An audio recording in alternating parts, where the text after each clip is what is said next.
There were a lot of surprises at the Tarek Invitational. One of the biggest for fans was seeing TenZ on Kayo. TenZ on Kayo? Okay. Some of you may have been thinking, what the heck? Why not TenZ on Duelist? But as he displayed in these matches, TenZ is able to put up a great showing while also supporting his teammates. For my time playing in CS, my preferred role was like throwing flashes for teammates and stuff. So naturally picking up Kayo was quite easy for me. Obviously, like I have to think about utility a lot more than like playing a Jet, but it does give you the opportunity to set up teammates a lot easier. In just 3 maps, Tyson had 45 assists total. In his first match ever on Kayo, he had 16 kills and 25 assists. That's right, TenZ had more assists than kills. TenZ, 32 kills, something like that. He's back. Given that we were playing with only 1 week of practice and had basically no structure, this is about as close as it'll get to your ranked games. So let's dive in, take a look at Tyson's Kayo play, and see how he supports his teammates and stacks up those assists. There's gonna be lots of flashes in this video, so make sure you equip your sunglasses. Let's get into it. So slow on the retake that they never even have time to make the choice. Yeah. The rounds of... They wanted to go for that fast retake, but I think that utility Enemy remaining. Yeah. towards the north side there was so good because it was like we had a cage up and then immediately after that it was an aftershock. So typically people think that flashes are a great way to enter site, which it is, and you absolutely should be doing that. But if you do have flashes in the post plant, it can actually be a really good resource for setting up a microplay to hold off the retake. We had a scenario where we had one person on site, we had one person in A main. We also had SANS control, so we had a very good idea that the only places that they could be would be in drop or coming out of CT. So you see Tyson's positioning here. He has the flash primed, and he's going to flash it right in front of the position where Sassy is hiding, playing anti-flash. Zekna is also playing anti-flash. And then you have the 2 teammates and SANS ready to crunch everything together. They wanted to go for that fast retake, but I think that utility Enemy remaining. Yeah. towards the north side there was so good because it was like we had a cage up and then immediately after that Basically what happens is I'm calling, hey, like I have a flashbang. When they start coming out, like someone call the flash. And I think at the time Gustavo called the flash. He just like called for me to flash front sight. I flash front sight, we peek, they're blind. Pretty good. Believe it or not, flashes aren't just for blinding the enemy, which sounds ridiculous, but hear me out. Have a look at this scenario here. We're in a 2v2 post-plant situation. We have okay post-plant situations. Tyson's kind of pinned in the corner here due to this molly. And the idea here is they're trying to force him out into a fight. They're trying to induce an engagement on their terms. This sets up a really nice microplay between Tyson and Pancada. chance, but Almost. Molly's a little deep. TenZ has a flash. Double peek. Single peek. Last player standing. Oh my god! Holy! I was pinned in the corner and I got mollied. Luckily the molly didn't actually hit me. So what I had to do was I knifed A main.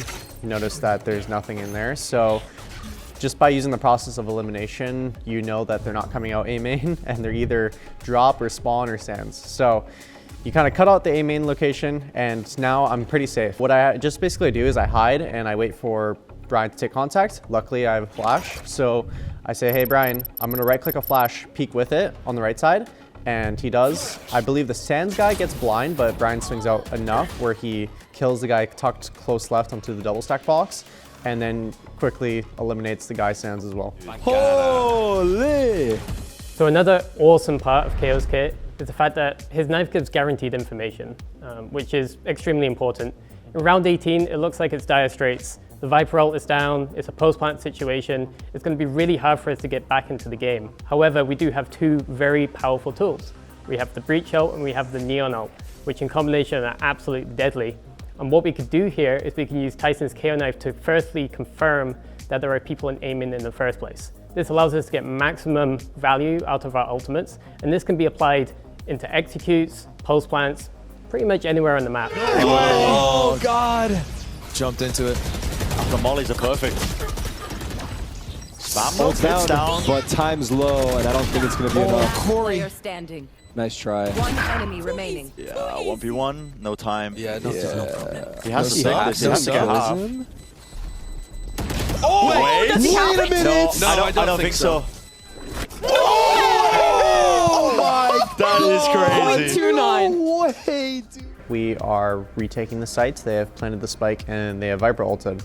I throw my knife into A main. It detects 2. It detects the Killjoy and also the Viper. So immediately, Gustavo, he had his Rolling Thunder actually don't remember. I think that's the Breach ult name. He had his Rolling Thunder, and he basically just popped it off of what my knife gave for info. It detected 2, Zach ran it down, and then also we had Brian's ult for sight, so we ulted the site. Luckily, we also got a spam kill on the Viper, dropping the Viper ult and letting us retake the site.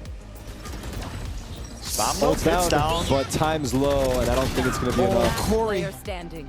Nice try. One enemy remaining. Yeah, 1v1, no time. Yeah, I don't think so. He has to take this. He has to get half. Oh, does he have it? No, I don't think so. Oh my! That is crazy. All right, so we've talked about strategy, we've talked about optimizing utility, we've talked about getting the most out of Kayo. But sometimes you just need to set up the most disrespectful person on the server, Zekin, for a 2-piece, finishing with a knife here. I might not know it's a 3-second. What is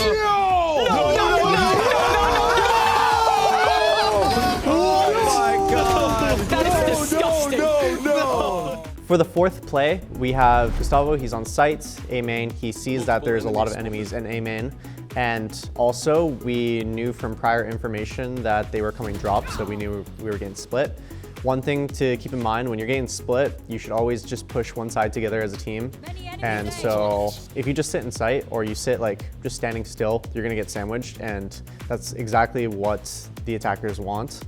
So what we basically did was I offered a flash for Zach, and I was like, Zach, you wanna pop like drop? I'll flash for you. He said yes, and I just instantly threw it. He ran it down, got 1 kill, did some Spartan stuff on the other kill. I don't even know what was going on over there, but it let us clean up the map quite nicely. That is disgusting. Hopefully these scenarios will get you thinking about creative ways to utilize Kayo's kit and start stacking some dubs in your rank games, just like we will in Brazil.